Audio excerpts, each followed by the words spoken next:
This is the Extensionists, Conversations with Great Thinkers in Agriculture. I'm Toban Dyck. And I'm Whetter.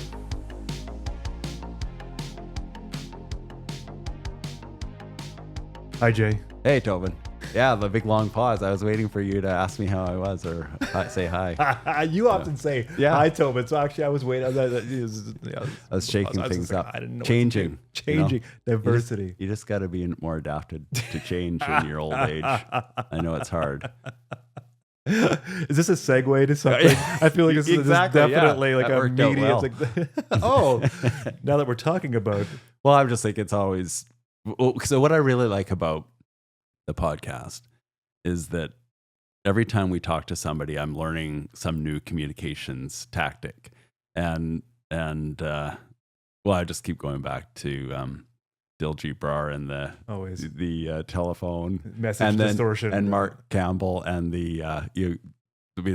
Mark talked about a bunch of things, but like the whiteboard. So getting people to say what are you going to do differently, and put it on a whiteboard, and then follow up a month later and ask them, so how did you go with your personal pledge there? And I think, if you can get people to think in different ways about adopting new ideas, that's good. And then for me, if I'm also receptive to adopting new ideas, so then it's not just talking about it, but you're actually living it. Yeah. And I think the podcast is a good way for me to think of new things to do. I agree. I mean, we have these, as we kind of develop our training modules, and like these sessions that there's interest in, using this information that we get from the podcast, from our really smart guests, becomes like, it's overwhelming. There's so much information there that you become kind of overloaded. And I guess that's like a really key. It's probably not uninteresting, right? Yeah. So what do you do with a flood of information? Yeah. Right. So I think there's part of me that just wants to shove it aside and be like, I'm good as it is, right? I can talk to these things. How do you take this kind of what seems like an overwhelming amount of good things, right? Yeah. Like, you think we get like just this list of amazing key points from everybody we talk to. My brain can't handle all that, right? Do you remember the cognitive load? So I was in Quebec City recently. Yeah, right. I was talking to the University of Laval scientists about science communications at the invite of Adele Perez-Lopez, great scientist out there who does some canola work. So Adele wanted me to come out there and speak for an hour on, improving science communications. Oh, so you sent me a picture of that. You used the Burr Forest PDF. I figured I would build on the brand. Nice. And so condensing it all into an hour is probably a good exercise, because then you hit at the high points. And I really hammered home my PowerPoint presentation one, and I think people really resonated. And then after my presentation, this other scientist there who was prepping a 7-minute talk on his research said, do you want to just sit in and walk, as I walk through my slides? And I said, okay, sure, might as well. And so he had about 20 slides, and they're full of all this information. I said, okay, is this important? Yeah. And I said, okay, what about these texts right at the very bottom of this really busy slide? And he said, oh, that's like the key part of my presentation. I said, okay, well, you've got 7 minutes, and on slide 15, buried at the bottom, is your key point. Right. So what happens when you get to 6 minutes and 45 seconds and you've just got to this slide? Yeah. Yeah. And you've got to cram in your key point in 15 seconds. Yeah. And it's buried at the bottom. So reconsider. And again, maybe I should have been asking sort of questions more, like how might you rewrite this to hit that key point? Yeah. Anyway, so I got to him to say, okay, well, let's put this key point on its own slide, and make it bold, and then the first 15 slides, reconsider whether you need all of that information to set up your key point, because you want people to remember this, and you don't want to be rushed at the end. anyway, that was. I felt like I was actually being useful. It was fun. It's probably the best time to get information from you, because you're in the zone, like you're dialed in. You just spoke for an hour. You're like, I'm in. Who else wants PowerPoint analyzed? Yeah. Anyway, I felt it was quite rewarding. And That's then awesome. That's awesome. I mean, I'm waiting for feedback from Adele, and I should ask him how he would rank my presentation. Yes. You'll find out about later in this episode. But ask him, on a 1 to 10, how would you rank it? And then say, how could I make it a 9 if he gave me an 8, or how do I make it a 7 if he gives me a 6? Yeah, totally. You should. I mean, super pumped about like the training sessions we have. I guess at this point they will have happened already, but I'm excited about this stuff. It's fun to talk to people about it. Yeah. And it's like, I still deal with the fraud thing. Yeah. Remember that? Right, that episode where you don't deal with it at all, but I feel like but I think that the way we structure these is that there's lots of back and forth. Totally. So we're in a room and we're learning together. Yes. So it's like we're facilitators. Yeah. And we're sharing knowledge, but we're facilitators. Anyway, we should get on with our producer just explain fraud. Explain fraud. Yeah. Well, what was it? It was feeling like a fraud. Right? Yeah. Like, so you imposter syndrome. Imposter syndrome. That's what it was. So you feel like I'm like a communications professional, and a farmer, but it's like some days I feel like I'm just. Why am I? It's such a soft skill, such a soft science. It's like, sure, I can call myself that. No one's gonna argue. Right. But yeah. Anyway, Well, no, I think you're highly qualified for this. So from my perspective, I'm not fishing for. Did that sound condescending? Exactly. That's always a risk too. Don't worry, Toban. You're great. Always learning how to communicate better. Well, I mean, it's funny. So communications thing. So we talk about this stuff all the time. We talk to agronomists. We talk to farmers. We talk to all sorts of people. Skills development, great, good, on it, on point. I can do it. Stand in front of a group. My biggest challenge on the farm is my own communications, right? Yeah. So like the communications between my dad and myself, like it's an incredibly difficult thing. And it's, I at one point I want to do a deeper dive into this and maybe on the podcast, but I think a lot of innovation waits kind of in the wings of or just sits there amid these poor communication between generations on these family farms. And I think that's interesting. So many things to unpack, and which just means more and more things to talk about in the podcast. But perhaps we should get on to this. Let's do it before I ramble too much. Let's get on to Jolanda Jansen.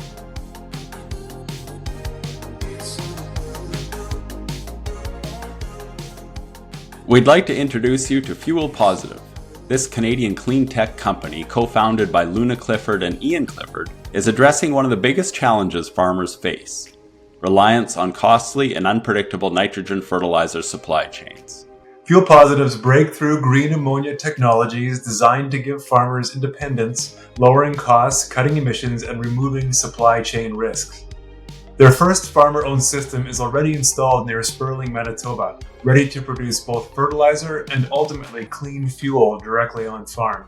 Through its current financing, Fuel Positive is funding the activation and demonstration of this system, marking the beginning of commercialization. By decentralizing green ammonia production, Fuel Positive is delivering fertilizer independence and resilience for agriculture.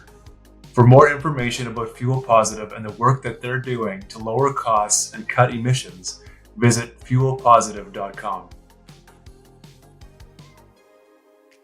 Do you like what you're hearing and want to support the Extensionists? If you are an agriculture company or association looking for a powerful way to get your message in front of Canadian farmers, then partner with us. Our listeners are farmers from coast to coast. When you advertise with us, your brand isn't just another commercial break. It becomes part of our story. Ads on the Extensionists are personal and trusted. Our listeners value what they hear on the podcast. Whether you're looking for a 60-second ad somewhere throughout the podcast or even an exclusive episode sponsorship, we have options that will work for you. So if you're ready to get your message out there and connect with farmers across Canada, let's talk. Visit theextensionists.com for more information. All right, our guest today is Jolanda Jansen, and Jolanda is a communications consultant and co-owner of St Anna Advies, that's the English pronunciation, based out of the Netherlands. Welcome, Jolanda. Thank you. Thank you very much for inviting me. So as we usually structure this, we get to know you a little bit, then we talk about the business and some of your objectives, and then we get into the meat of some extension and communications practices and skills. Toban, what do you think? Well, yeah, I think that's great. So you don't know who we are. Maybe a little bit of a introduction there, right? Oh, yeah, sure. So yeah, who are you? Oh, you're going to start like I was going to throw it to you, Jay. Well, my name is Toban. It's pleased to meet you. So I'm also a grain farmer in southern Manitoba, Canada. So Manitoba's middle province in Canada. So I'm and I just for context and perhaps some color, I am in the middle of wheat harvest right now. So as we talk, my dad is unloading a truck of wheat, and as soon as this podcast is over, I'm going to put on some different clothes and jump into the grain truck and join him on the field. But long history of communications in agriculture. So, and then I started my own company, Burr Forest Group, that specializes in agricultural extension. So that's how Jay and I know each other. But I'll pass it to Jay for a quick intro as well. Yeah, I grew up on a farm in Manitoba, but I'm not farming anymore. My brother is the farmer, and I'm a journalist communicator. Toban and I are both also longtime agriculture journalists and communicators. And at a recent stage in our careers, we realized that we could, rather than just being journalists and talking about what's going on, we try to take some sort of leadership role in improving agriculture communications in general. So the podcast here is one of our objectives as we kind of evolve in our careers. And so we're bringing people like you in to share ideas on research and communications, Jolanda. So so we really appreciate having you. And sometimes in Canada, especially Western Canada, we feel like we talk to ourselves a lot. It's the same people, it's a the pretty same small experts. Group, yeah. So to have you bring a European perspective and your experiences, this is I think going to be so valuable to us here on the Canadian prairies. So, welcome again. Thank you so much. So high expectations here. Yeah, we want to get to know you before we get into the business, your business and your day to day. We want to know a bit about you. So I know you've got 3 children. And you grew up in the Netherlands. You were interested in animals, horses, I think. So do you still have horses in your life? Ooh, not not anymore. No, I tend to say everywhere that as a hobby, I still ride horses. But if I'm really honest, it has been a couple of years ago, because since kids came and busy and no time and. So I think now I have a kind of a barrier to get on the horse's back again, because I know how much muscle ache it will take me to recover. So for 3 weeks I can't walk anymore. So I'm still planning to kind of my intentions, my dreams again to start riding again. But for now, no. Only animals in my life at this moment are. I think our dog. We recently bought a dog. Your kids and the your cows dog. in the fields, and and the spiders and the mosquitoes in our in our garden. But that's about how exciting my animal world is at this moment, I think. What kind of dog did you get? What kind of puppy? Yeah. Oh, that's another story, a long story. But it's a Reuben dog. So it comes from the islands, the Caribbean islands, Aruba. Oh. And it's called a kunuku. which is a very fancy name for being, a kind of a stray dog. So, but he is a lovely, lovely dog. So, And is yeah. that So actually, we get an extra child at this moment in for time. sure. For is sure. is it an Aruban dog an actual breed, or did it happen to come from Aruba and it was looking for a new home? It's an unofficial breed because it's kind of a whole inbred population on that island. So they kind of have their own characteristics. So being very independent, being very naughty, but really being on coast. So don't really like to swim, but like to snorkel. So some very specific behaviors I think they have adopted during all those years of inbreeding in You that said island. So the dog likes to snorkel, or you do? yeah, he really he really goes, he really dives. So Okay. really With a with snorkel his head in on. the water. That's That's what I'm Nice. picturing too. So you I'm really scoured blowing bubbles. you scoured the world for a dog that is disobedient, and you have found one Yeah. of those in the Kind of Netherlands? fits our family. Yeah. Oh, I like it. Oh, that's great. That's great. So you also like skiing. It's according to our notes here. Where do you like to go? Oh, to Austria. So it's actually quite strange because I'm not sure if the listeners know that the Netherlands is a very flat country. So really, really flat. And that means that we don't have mountains, we don't have snow or hardly any snow. So during winter times, a lot of Dutch people, they go to Austria or Germany or France to go skiing.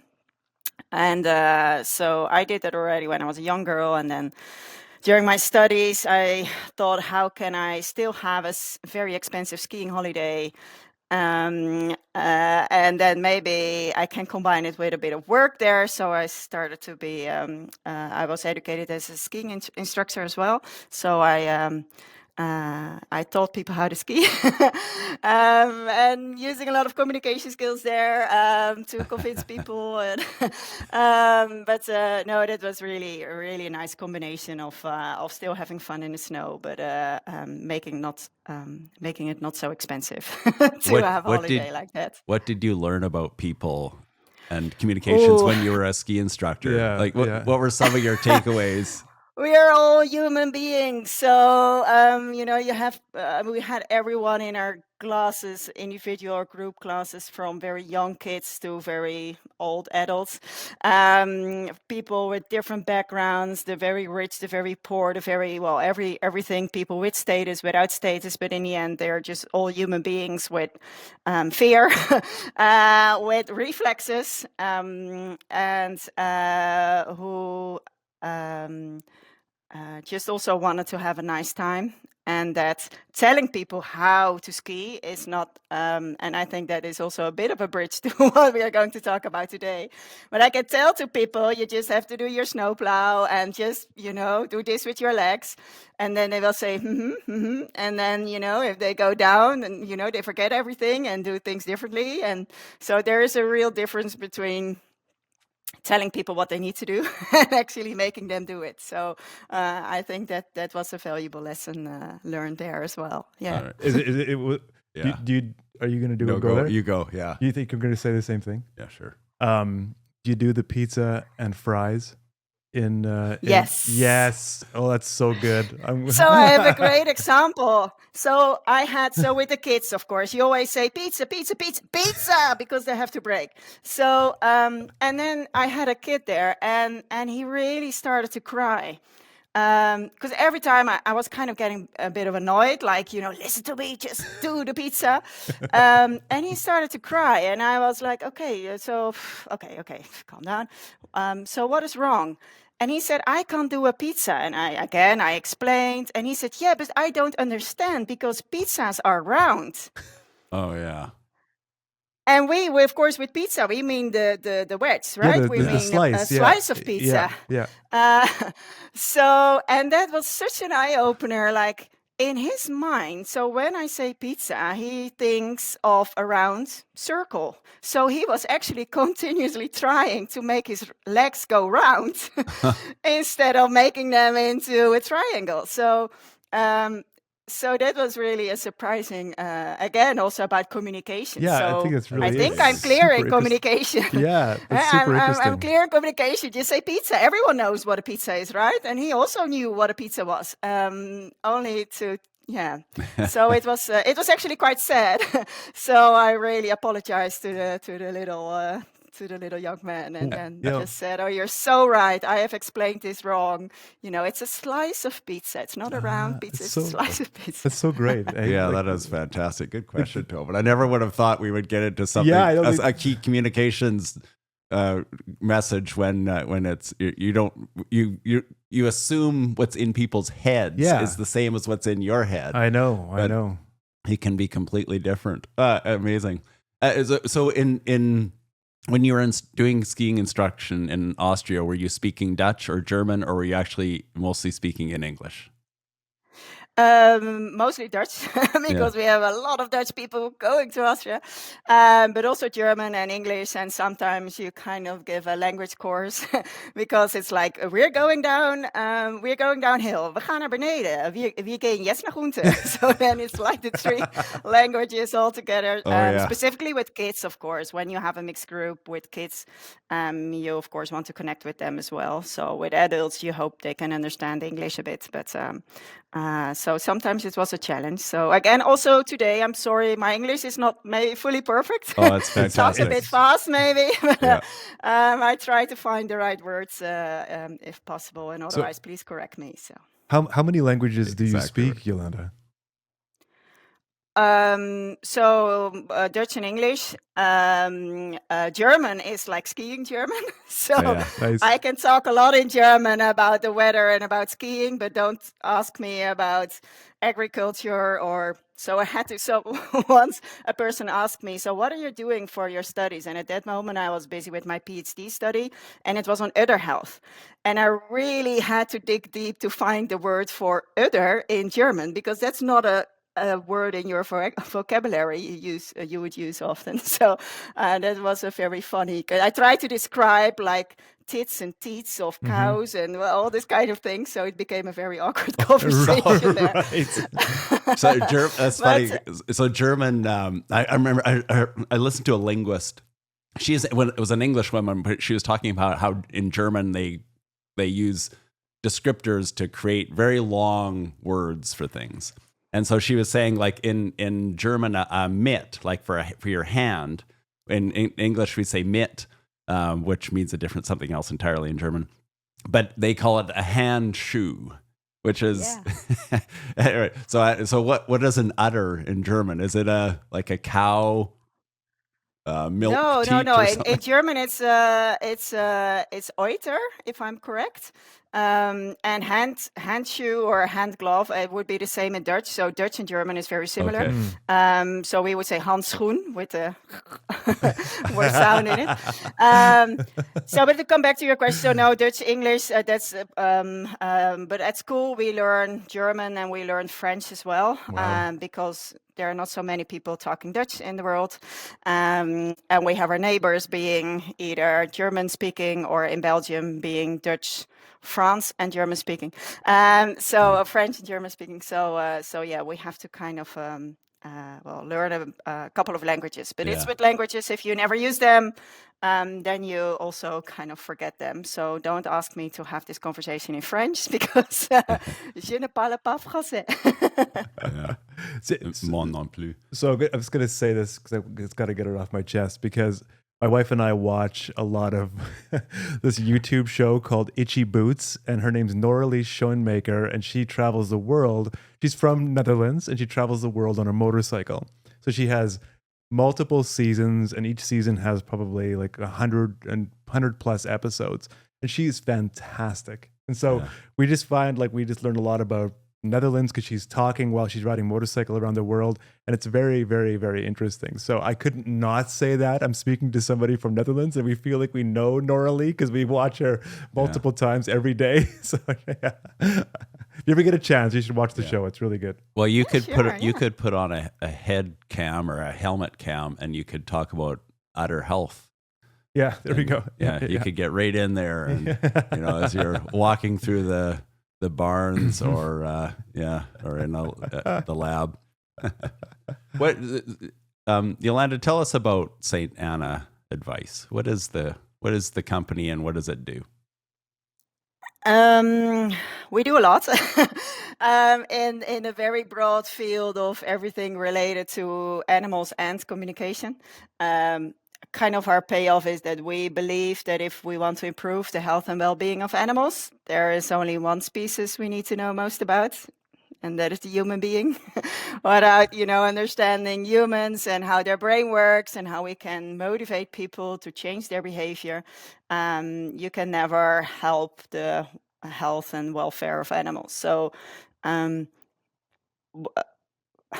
we often, think, things need to be improved for, better animal welfare or better production or whatever reasons. But in the end, it's always an owner, whether it is a farmer or a herd manager or a cat owner, who needs to change his or her behavior. So if you want to do something with that, you need to include a bit of social sciences into whatever you're planning to do. So that's the field we are working in on all different levels. So on policy level, so helping people to improve their, say, disease control programs or policies directed to changes in agriculture, for example.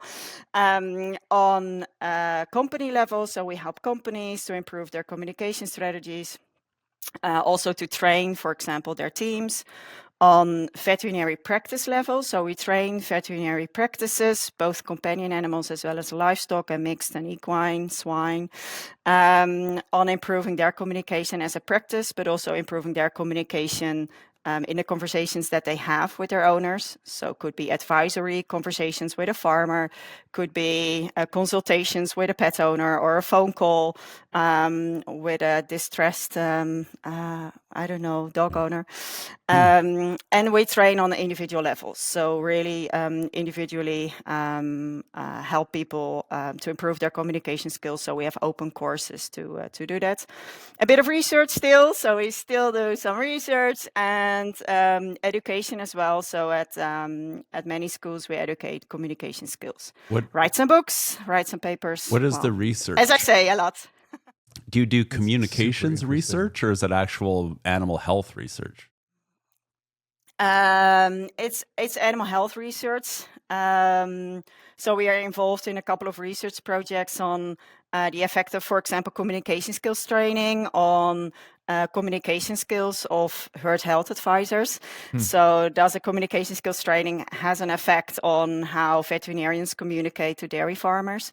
But also totally different topics. So I resubmitted it yesterday, a publication on incivility and workplace harassment in veterinary clinics. A lot of veterinarians have problems with clients being raising their voice more or being not so civil anymore, or colleagues maybe being not so civil, which could also be a reason for mental health dropout in a veterinary practice. So we investigated that, and the results are quite shocking. So 2 out of 3 veterinary professionals do perceive say incivility or bad behavior, transgressive behavior is what we call it, on a daily basis, more or less. So, and is that from clients talking to them, raising their voice to them as vets, or is it the vets themselves raising their voice to their customers or their coworkers? No, it's really from clients to vets or from co-workers to vets and also vet nurses. So we said veterinary professionals, meaning vets, nurses, receptionists, people working in a veterinary clinic, but they suffer a lot from how clients treat them or how colleagues and supervisors treat them. So it's about sexual harassment, discrimination, bullying, aggression. So 4 types unique to vets? That behavior. Like, is that, or is it just because you're in that world that you're ultra sensitive to it, or is there something about vets that make this? You sound like one of the reviewers. No, it's so we submitted the publication, and of course we compared that to, for example, human healthcare. And the national average in our country. So for any other profession, And it's if I recall correctly, it's 3 times higher. So in the veterinary industry, it happens 3 times more often than in healthcare. And it happens 7 times more often than in, say, the general Dutch population. So yes, something is, I think, special about the veterinary profession. Why is that? What makes, various reasons. So one, I just have to be considerate of time here. Yeah. So various reasons. So one is education. So I think in healthcare, so again, in human healthcare, this also happens a lot, but in human healthcare already, there is education on how to deal with emotions, how to deal with the social aspect of being a veterinarian. How to deal with frustration of your clients, how to deal with sadness, how to deal with anger, how to deal with all these kind of things.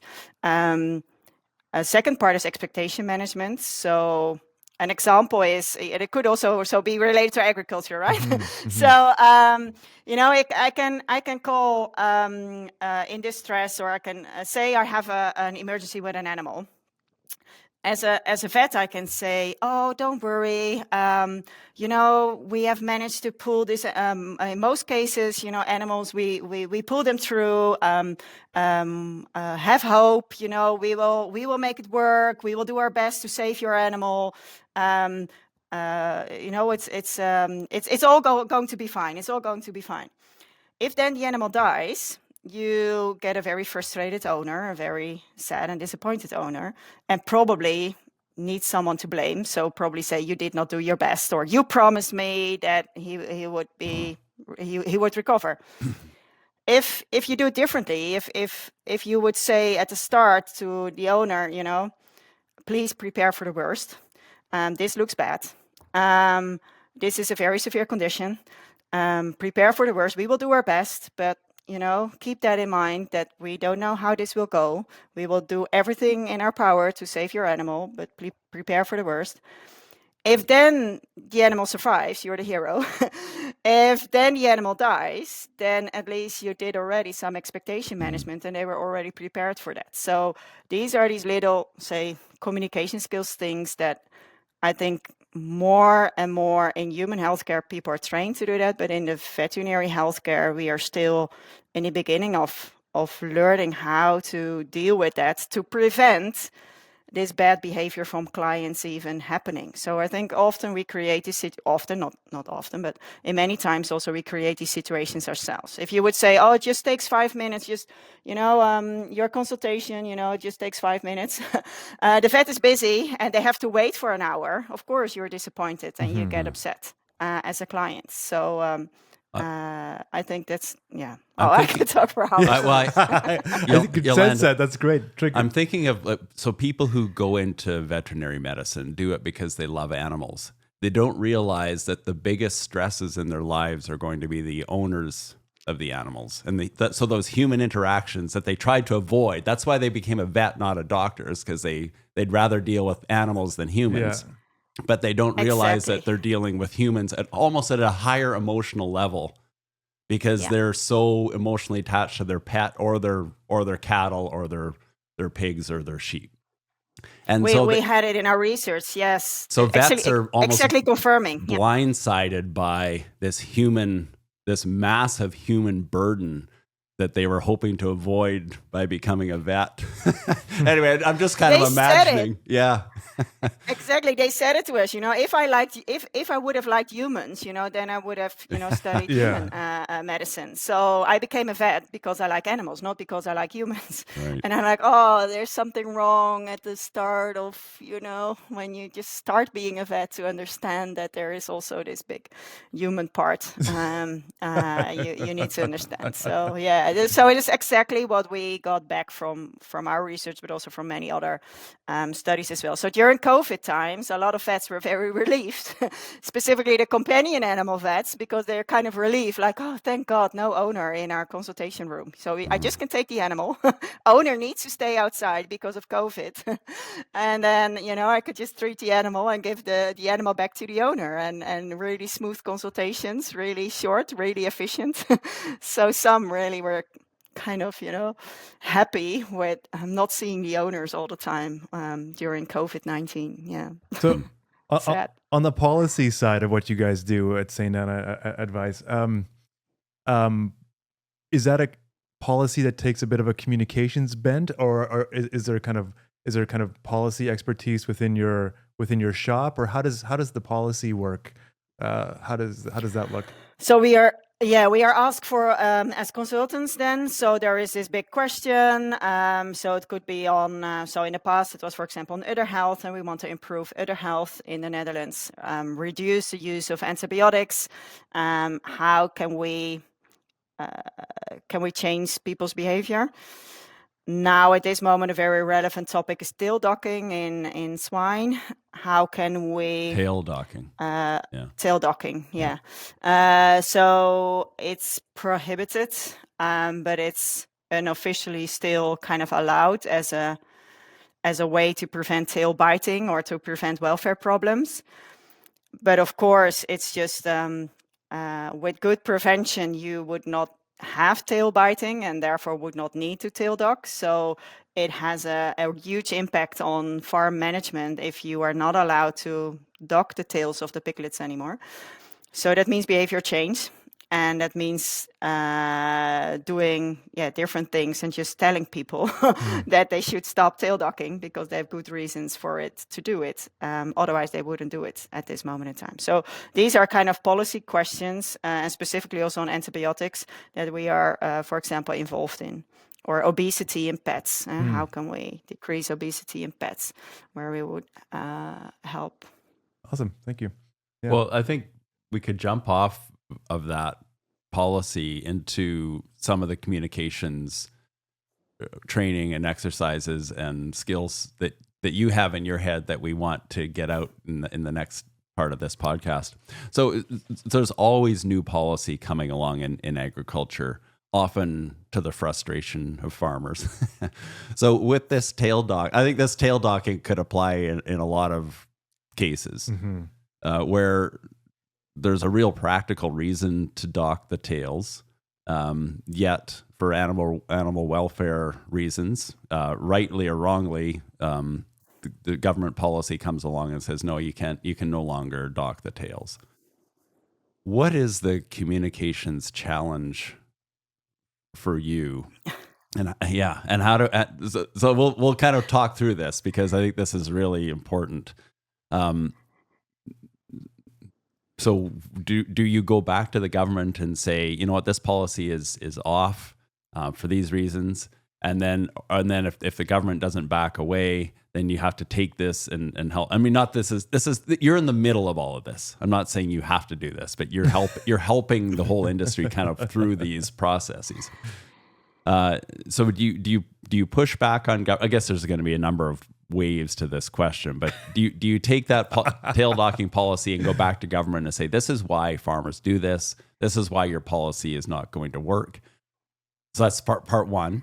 And then you take, okay. And then you have this policy, and then you have to somehow convince farmers that this is what they have to do. So let's push back on government first. How do you influence policy? It first starts with us being asked. I think that is already a major success that we have achieved in our country, but probably also in many other countries now, that they start to consider. So when they design a policy, often being designed by veterinarians or by agronomists or by technical specialists who know a lot about the disease or about the crops, or so that they now slowly start to understand that there is more to that than more to changing people's behavior than just having the technical knowledge. So the fact that they start asking us or ask other social scientists to support them in developing their policies is already a big win, I think. So when there is, of course, a question, they also demand an answer.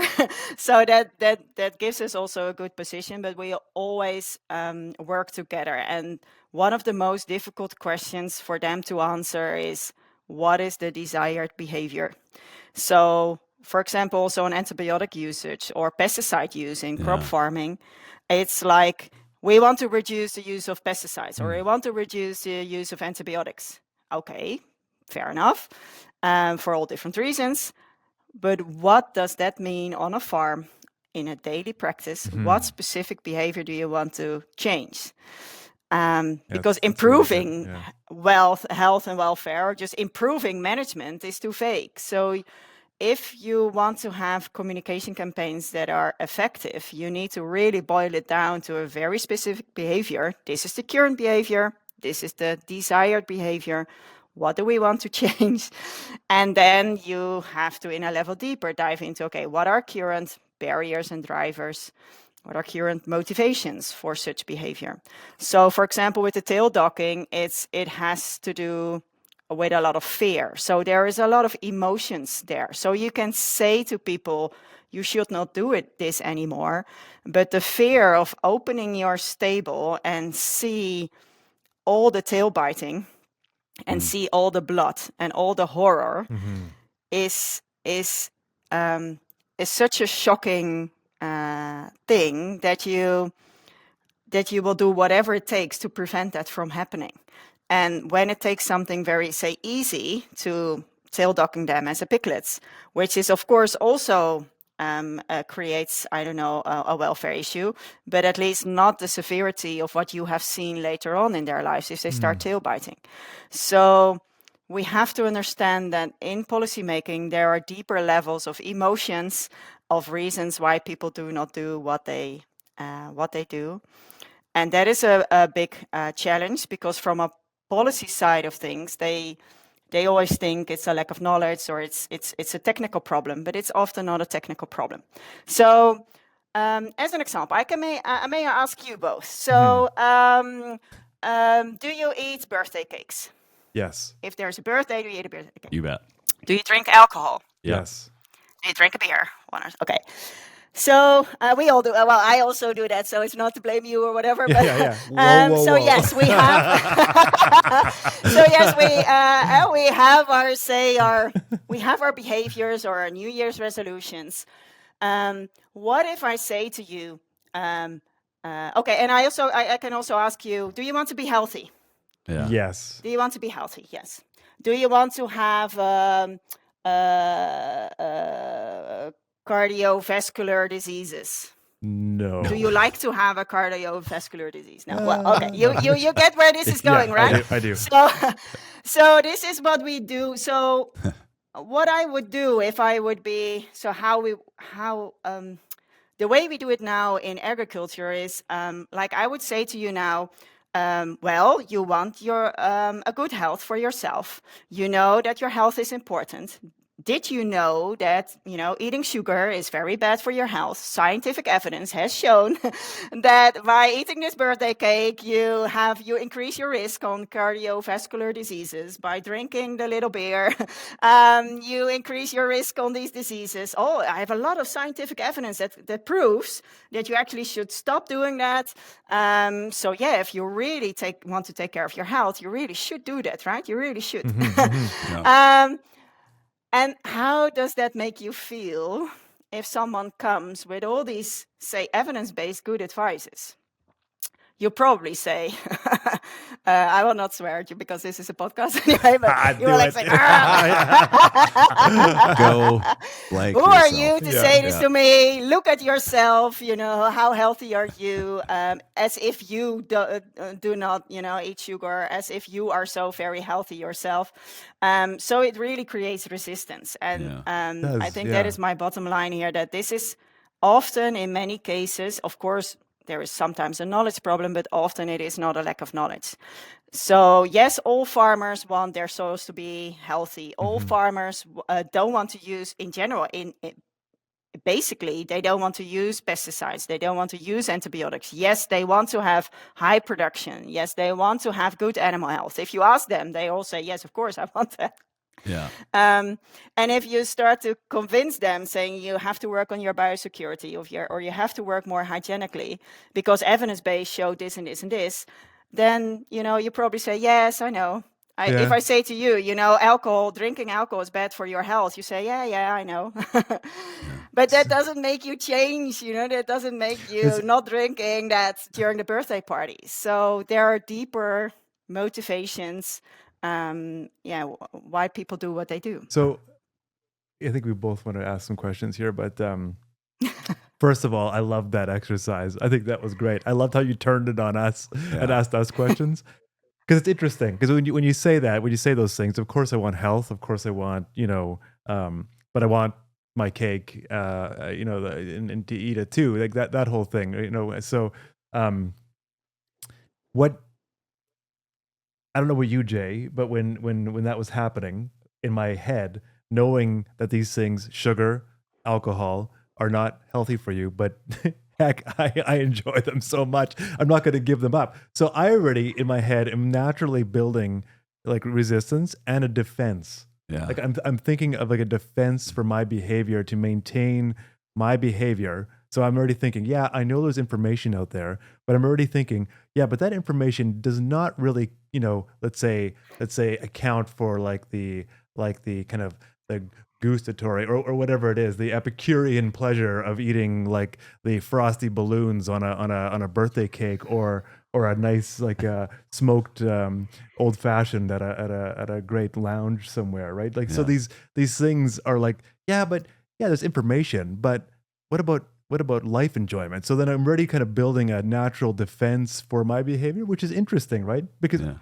it has just to interrupt, that exactly is social. It's a psychological principle. This is called cognitive dissonance. So you're experiencing dissonance now between what I believe and what you want. So I want to be healthy, and what you do. But I still drink this very cold beer.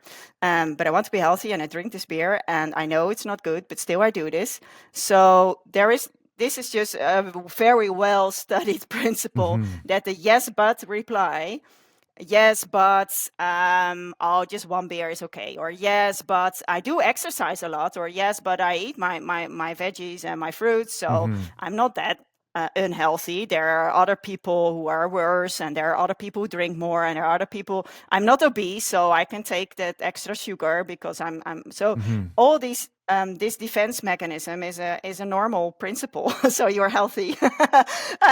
So because your brain works, because it's a defense mechanism. When we are confronted with our own ambivalence, then that happens, and that is exactly what agronomy or extensionists or farm advisors experience when they propose something to a farmer, and a farmer is confronted with, yes, I do want this, but I don't have time, but I don't see the return on investment. But so you get all the yes buts, and that is a very powerful way to show that there is ambivalence, and we are all humans. So why would we expect farmers to be different? If we look at ourselves, in many cases, agronomy and extension it's just sharing an idea or sharing a concept, and just and then the farmer can decide whether or not that's the right move. Fair enough. I mean, and if the farmer doesn't do it, at least you've done your job in sharing the practice. But what about if it's a new policy that the farmers are opposed to, that legally now have to do? So how do you? So there's two approaches where this is the best practice, do it or not. At the end of the day, do I care? I guess you do, but and then there's the required practice that is now a law within your country or your state or province. Like, is there a different approach for you, communication wise, between those two scenarios? Well, I think when there is a law, of course, it's much easier because you can just say, okay, I don't care what you do, but this is the law. So one way or another, you get penalties. You get, I don't know, lower income, or you get fines, or so it's your risk to take. So what we see with policy measures, when there is a law, when there are clear norms, when there is enforcement, then we see that's a strong driver for behavior. But The problem is that in most policies, we either don't like to enforce rules because of all political reasons, or the rules are not being so strict, so they can be flexible. So from a communication side of things, what you say, you as an advisor, you go to the farm, you give your advice, and you go away. I think that mindset from an advisor point of view needs to change. So at this moment in time, I come to a farm and I say, this is wrong. So I would say, for example, udder health. You need to improve the hygiene during milking. You need to improve feeding of your dry cows. You really need to improve. You really need to do something about it if you want to comply to all the rules and regulations. If you want to comply to quality standards, you really have to change this and this on your farm. And you also should instruct your workers on your farm, your milkers or your employees on your farm, or maybe your son or your daughter who helps you to do things differently. So this is my advice. Bye.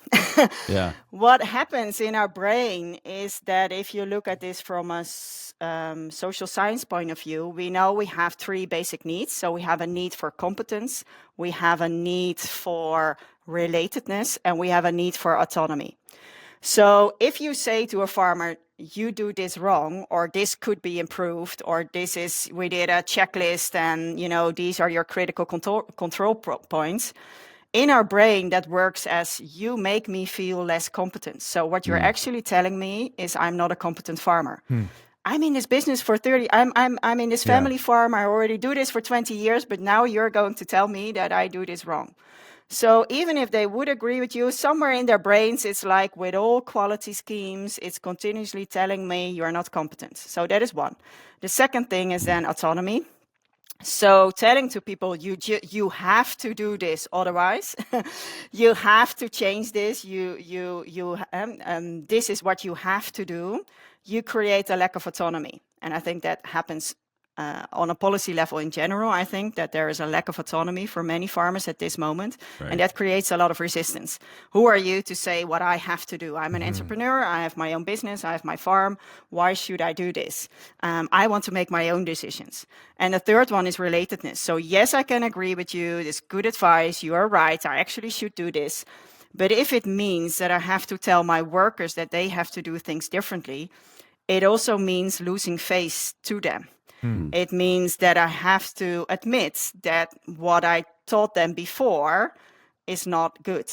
That however I trained them before was actually not the right way to do. Or it would create a conflict with my father or with my son, because we're in a family farm. And yes, I know you're right, but my father, it's how he always did this on his farm. So I just can't have that conversation with him because I don't want to damage that relationship. So if you as an advisor come to a farm and think like, I can just point out what is wrong, I can tell them what they have to do and how they have to do that with the people around them, that is a good advice. Yes, technically it is a good advice, but that doesn't, probably a lot of people will say, yeah, thank you for your advice, and then do nothing. So you have to change that around. And probably you're now going to ask me how to do that. And I have an answer on that. Before I answer that, just I stop here. So how do you do it? How do you do it? Yeah, we want you to answer that. So rather than just having a podcast of you talking to yourself, answering your own questions, so we'll ask the question. So how do you, that's a lot of things. To review, competence. So you don't want to make the farmer feel like they're not a good farmer. So you have to present a new idea in a way that builds upon their knowledge, not saying you've been doing this wrong. This is how you should be doing it.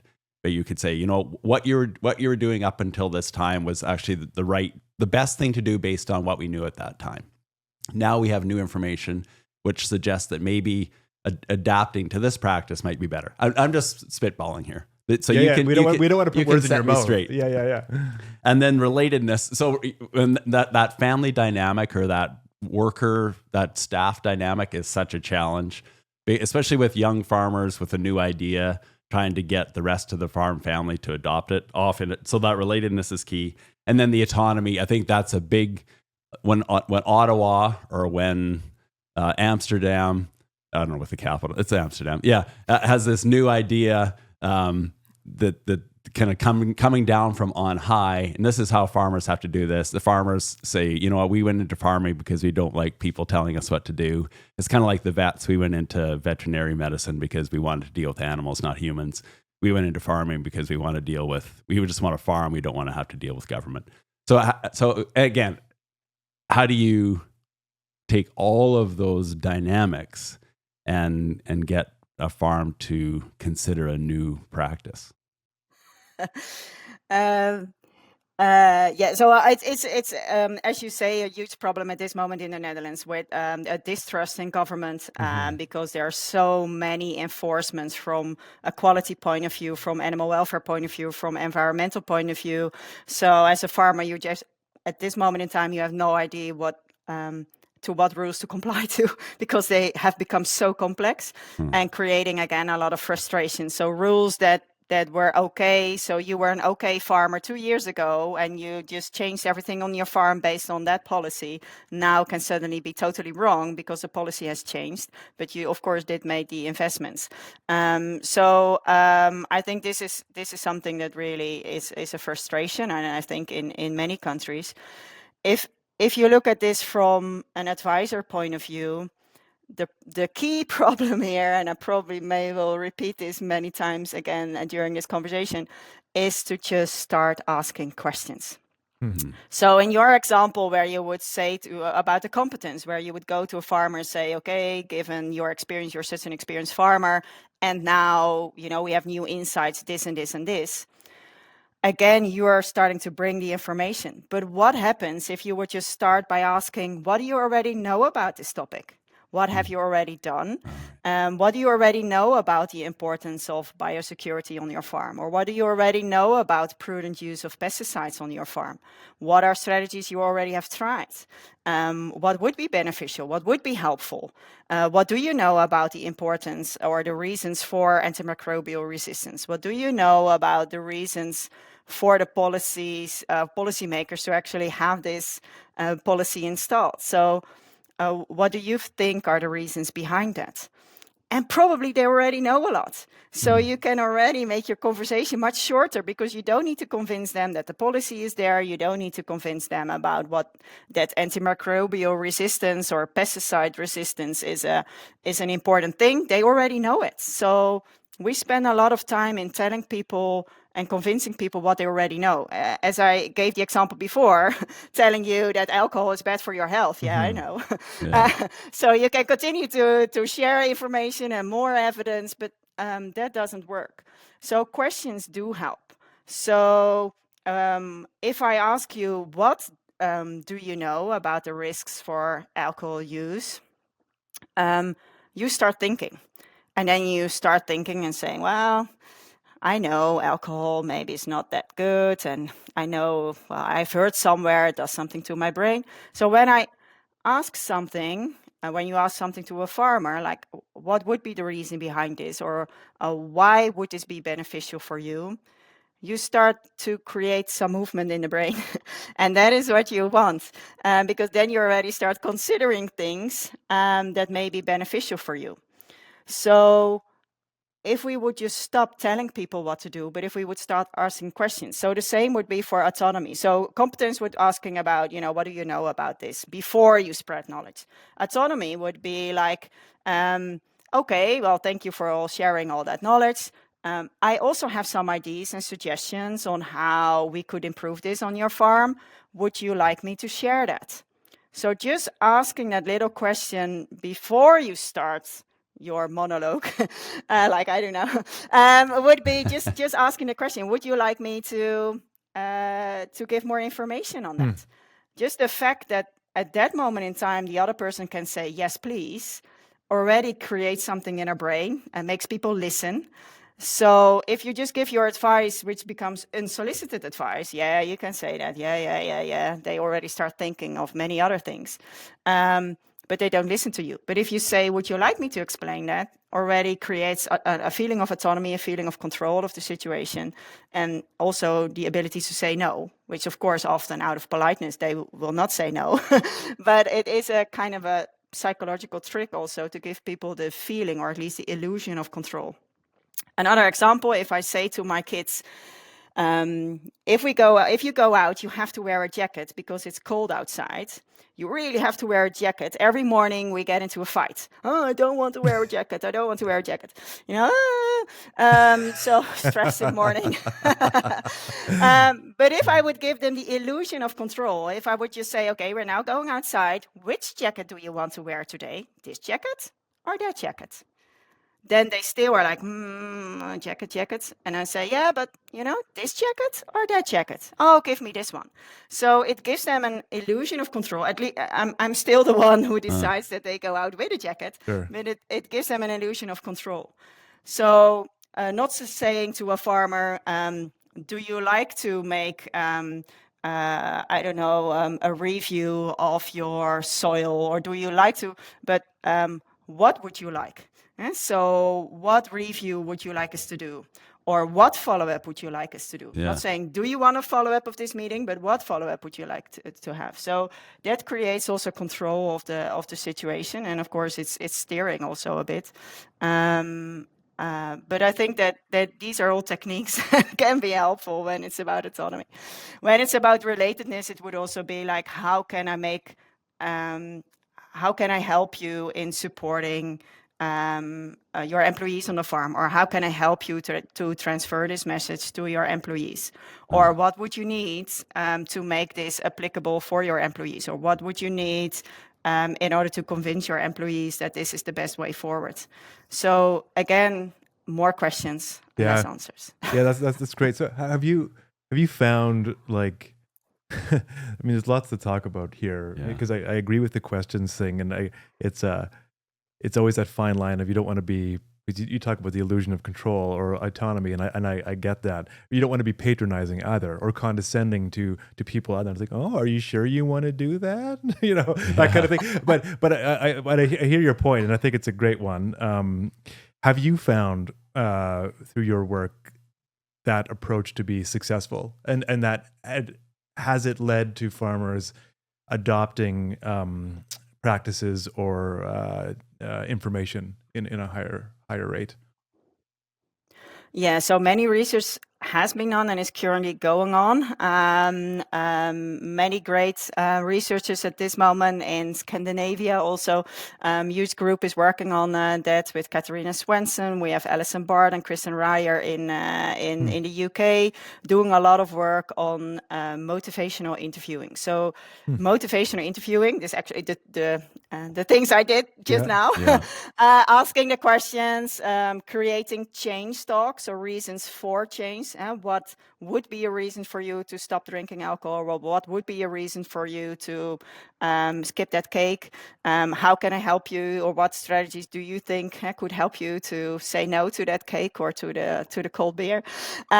So these are motivational interviewing is a very well studied technique in human healthcare, in psychiatry, in addiction and the addiction literature, in lifestyle change literature of humans. And we are now in the process of how effective is it also for lifestyle changes on farms and in farm conversations. And many research at this moment in time is really creating the evidence base around it, that it really helps to have different conversations and therefore creates also a different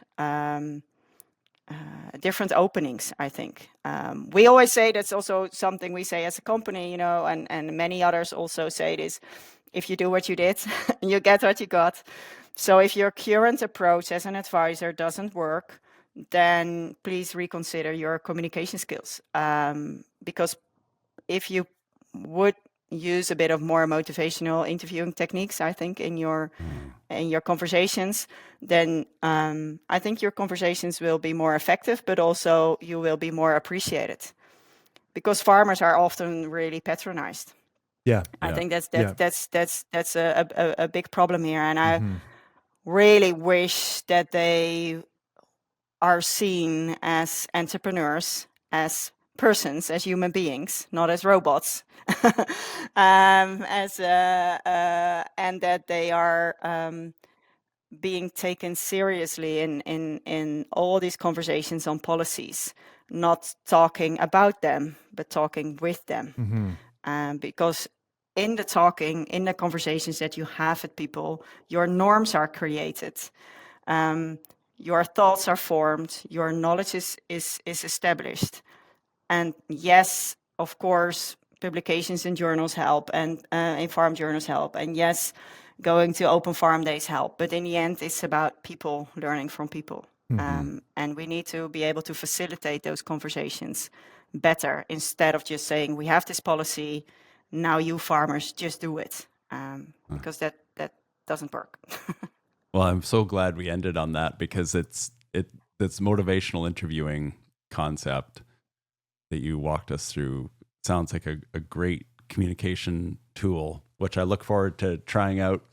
And I'm just thinking, like in the case of you with udder health, and which is one of the major focuses for you, I guess, in your training, not necessarily what you're doing all the time, but so if a farm hired you or some advisor to come and deal with a potential udder health problem, would you go walk into the herd and say, so what are you seeing here, and what are you trying to improve?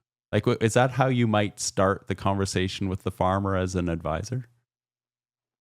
Yeah, it's, just good to know. I'm not advising farms on their udder health. So I'm advising the advisors on their communication. But so don't ask me about how to improve udder health on the farm. Yeah, no. So I know a bit on that, but how would you advise the advisors to have that udder health conversation? So so it starts very open, and I think that's where you also see the effect of why it is so powerful to bring a new pair of eyes to a conversation, because often you get, as a vet or as an advisor, for like 20 years, you're telling the same thing to the farmer, it needs to change this. And for 20 years, nothing happens. And then suddenly a new person comes in, and then miraculously the farmer suddenly changes because, this new guy said this and this and this. And you are like, I said it already 20 years.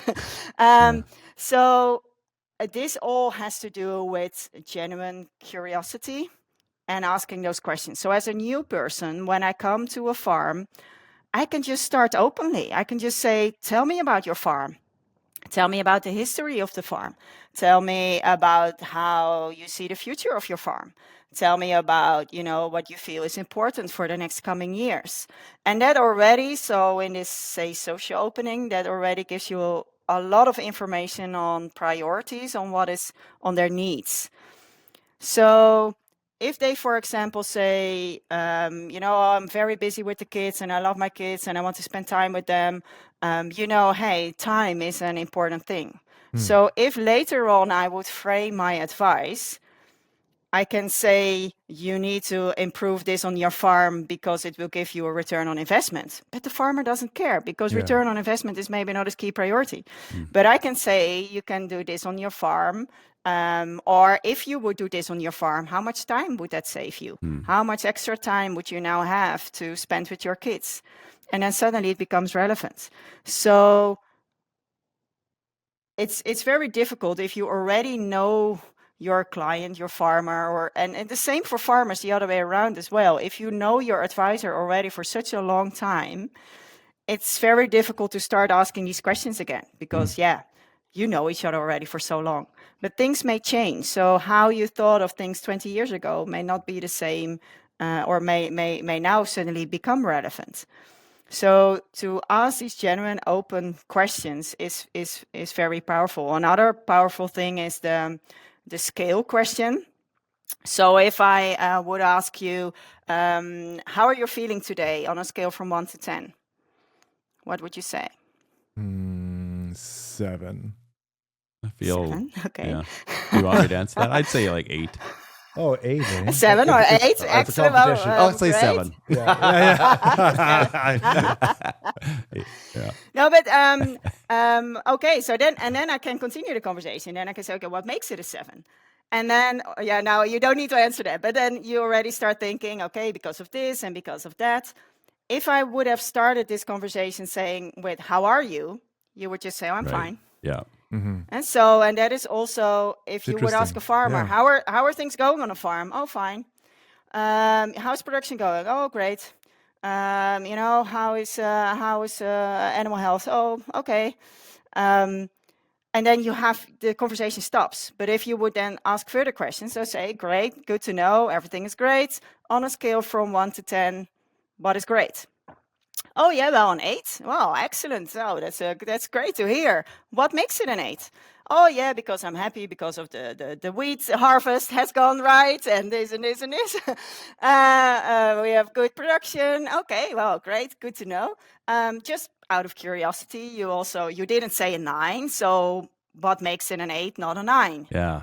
Yeah, because I have some issues with this and this and this and this. So you really create more more depth in your conversation, and an openness for sharing maybe difficulties or problems or barriers you didn't want to talk about before. So, and then it doesn't matter if you said 7 or if you said 8, it's not a 10. And it doesn't need to be a 10, but just, explain, what is it that doesn't make it a 9? Or what is it that doesn't make it a 7? Yeah. Jolanda, so how would you, because we need to wrap up shortly, when you decided that you might be interested in doing this podcast, you had no idea who we were or what we were trying to do. So how would you rank your experience over the past hour? You're assuming she didn't know. Out of 10. How was this interview out of 10? If I want to make it easy for myself, I would say a 10, because then you have no reason. Yeah, you got no to follow-up ask me questions. any improvements. Don't say 10. It was a lovely conversation, and it's too short. I know it's always too short. Always so many things to talk about. Right. So what would make definitely it? What would make definitely it a 9? A 9. Definitely. Okay, so what would make it a 10? I love it. Oh, more time. We should make a series, and then have more specific topics and to talk about. I don't know, whatever. I definitely want to do a podcast on motivational interviewing. I love that concept. And you mentioned a number of names who are specialists in that. Maybe you could say them one more time, and maybe we should ask about interviewing them. But I would love to interview you again too, Jolanda. This has been an absolute pleasure. For sure. And it's especially relevant. I do want to hear those names again too, because Jay and I are actually doing tomorrow. This is my way of reminding Jay about it as well. We are teaching a course tomorrow, a training session on communication, so we can bring this motivational interviewing to that virtual follow-up that we're doing. So this is very relevant, and we're going to put it to use right away. Those names would be great. Yeah, so it's good to dive into that. Of course, you can. There are lots of information on motivational interviewing. So it's originally by Miller and Rolnick in human healthcare, but now in livestock, for example, there are many people working on that. Alison Bart, Bristol University, Kristen Ryer, Bristol University, they are kind of a group together, having published many things on this. Katarina Svensson from, if I'm correctly, the Swedish University, Veterinary University, I'm not sure exactly, has published a lot on that. Linda Dorrestein, PhD student that we have supported in her research, also published a lot on this. So it's good to see there are more. So specifically now focus on livestock. There is more knowledge being created on this topic, but good to know that motivational interviewing, if you Google it, you get a lot of information. Jolanda, thank you so much. Yeah, this has been an absolute treat, for sure. It has been great to meet you virtually through the podcast. Yeah, and like I think the idea of interviewing guests more than once is a good one. Like I feel like we should explore that idea because it's like an hour is too short, and I have a whole bunch of questions written down here that I did not get to ask. So yeah, definitely ripe for a follow up.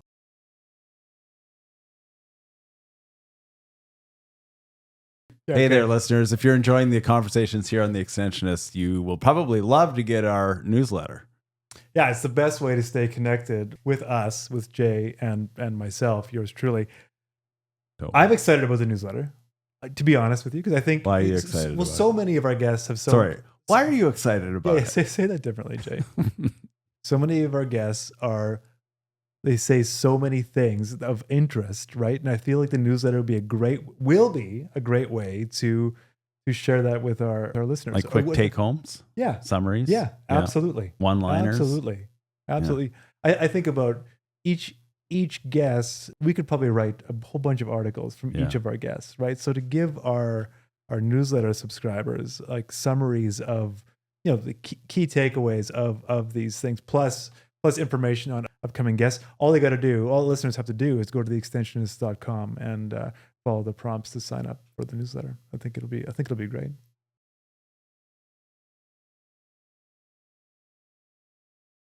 I really enjoyed meeting Jolanda. So thanks to Mark Campbell for mentioning her in the interview we had with him last year. But that conversation was so like bright and crisp and just like I love her energy and man, yeah. Like if the virtual ones aren't as easy as in studio, obviously, but I felt she had enough energy. I felt like we were sitting right across the table from her. Yeah, she carried that deficit no problem. And I just I get wrapped up in this idea of we speak to people, we're doing this more, which is great, across the pond, overseas. And so you get this like global sense of agriculture. Yeah. And you start to kind of develop a picture of how a lot of the challenges are exactly the same. Yeah.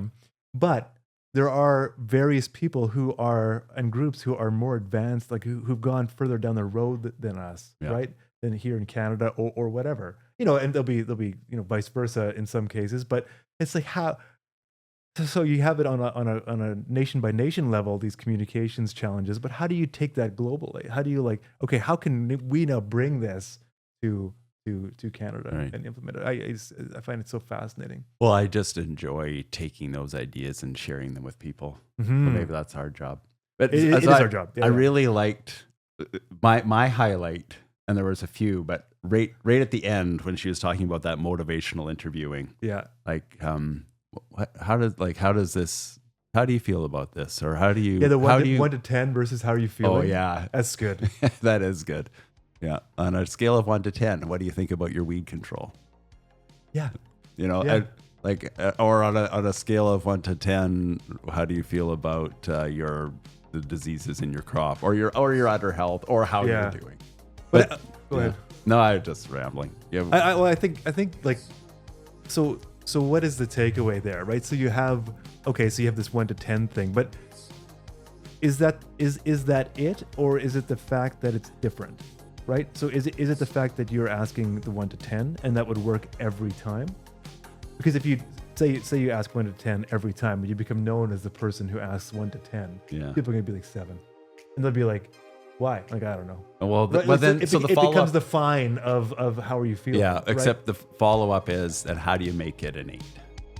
So, right, sure, yeah, but I it's a monkey wrench in my point. My point is, I think diversity it might be the crux here. So you can't ask the 1 to 10 every time. Ask it differently. Yeah. Find ways to ask the same thing differently, right? So I think. But I don't want to lose the 1 to 10 because I think that's really good. Yeah. And so I'm definitely going to use that. But I agree with you. The motivational interviewing is it's good. Yeah. It's a good way to think about it. Yeah. I mean, if you're an agronomist doing a wrap up on the year, maybe you could say, like, on a scale of 1 to 10, how was your canola crop this year? And then kind of rather than sort of giving a lecture about you needed to do this on weed control, or you needed, I'm not saying agronomists do this because they usually have very good relationships with their customers, but I'm just thinking like a new approach to getting at the issue, the real top issues for the farmer, and then how to walk through what they might do differently next year to address those, but through this motivational interviewing. I think it's fascinating. I think we learn we learn so much on this podcast. Yeah. It's wild. Hey, like in my head, I'm thinking like, how do we can this? Yeah. Like we have these interviews with so many great people, and it's just like, man, yeah. Everything is kind of earth shattering. Yeah. It's like, holy cow, this could change things, right? Yeah. Every interview, it's like, how do we do this? Do people know? People need to know. How do we tell them? But no, it was such a great.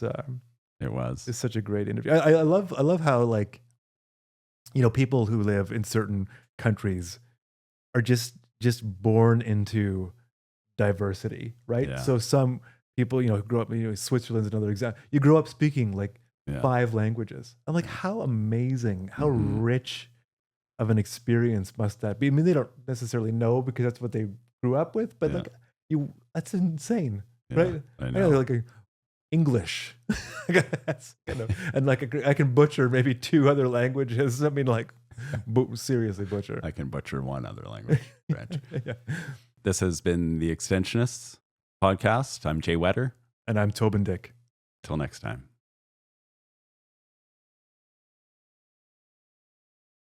This has been a Burr Forest Group production. We also want to thank the people working behind the scenes to make this podcast happen. Abby Wall is our producer and editor. Ashley Robinson is our coordinator. And Michelle Holden is our designer.